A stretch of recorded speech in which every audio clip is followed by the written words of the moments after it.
amigos, otra vez estoy con vosotros. Bueno, yo me acuerdo que la anterior vez que hablé mencioné que llamábamos al Creador Señor, ¿verdad? Si no os acordáis, yo ahora os lo estoy diciendo. Vamos a ver en qué se justifica que Jesucristo sea el Señor. Mirad, vosotros, es famoso la frase esa, y el verbo se hizo carne.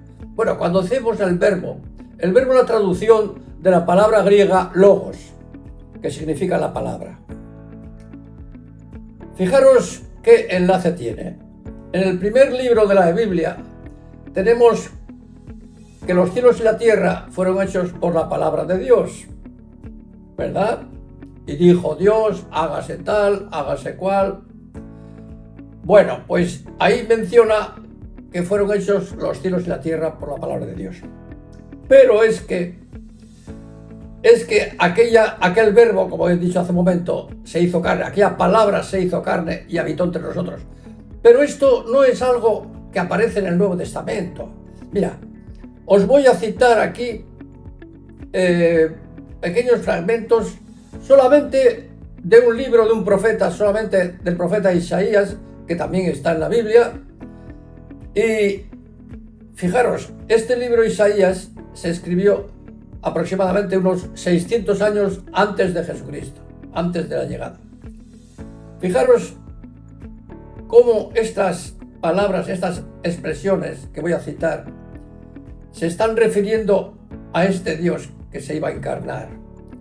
Lo que conocemos en la teología cristiana, la segunda persona de la Santísima Trinidad, también llamada el Hijo de Dios. Bueno, pues fijaros, os diré solamente las palabras. La cita yo creo que la tengo aquí referenciada, pero no voy, por no abundar en más cosas y centrarnos en lo que nos interesa.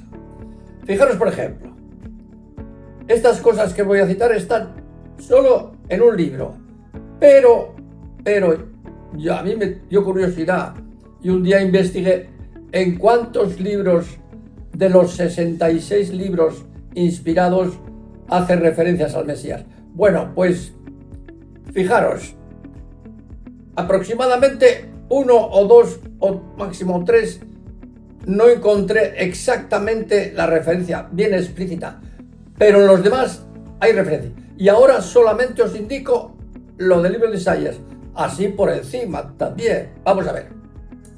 Dice así en Isaías: porque un niño nos es nacido, hijo nos es dado, y se llamará su nombre admirable, consejero, Dios fuerte, Padre eterno, príncipe de paz. Dios fuerte, Padre eterno, príncipe de paz. ¿Os dais cuenta? Un niño nos es nacido. Otra referencia del mismo libro. He aquí que la Virgen concebirá y dará a luz un hijo y llamará su nombre Emmanuel. La palabra Emmanuel significa Dios con nosotros. Vamos allá. Otra referencia. He aquí que vuestro Dios viene. Él vendrá y os salvará. Esto ya toca bastante lo que se anuncia en el Evangelio, El Dios viene, Él vendrá y os salvará. Acordaos, como os he dicho anteriormente en otras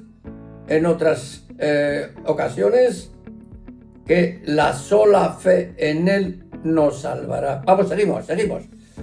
Ciertamente llevó Él nuestras enfermedades, herido fue por nuestras rebeliones. ¿Os dais cuenta? ¿Os acordáis?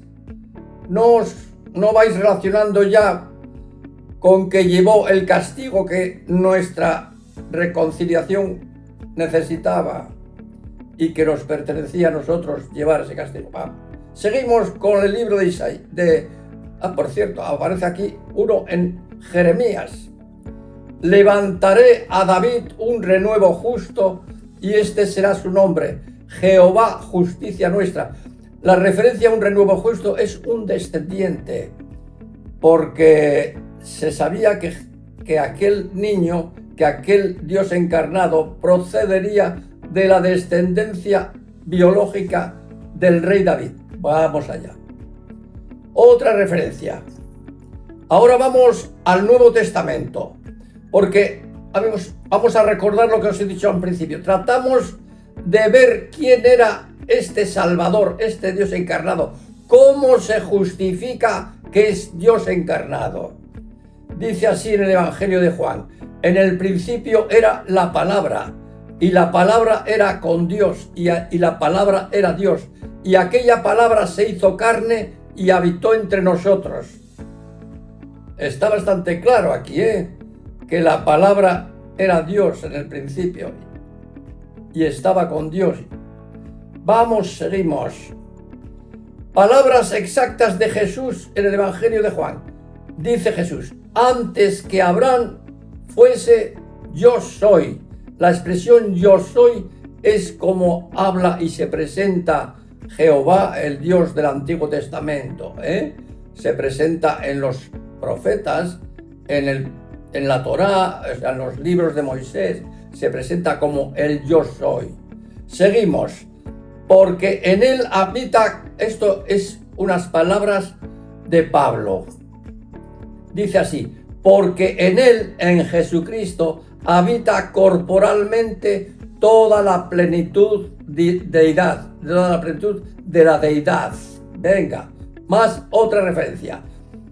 Dice así Jesús en una ocasión, dice: hijo, le dice a un joven, tus pecados te son perdonados.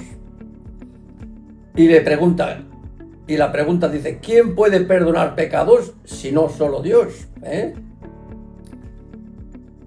Otra referencia de Juan, aquella palabra encarnada, dice que todas las cosas por él fueron hechas.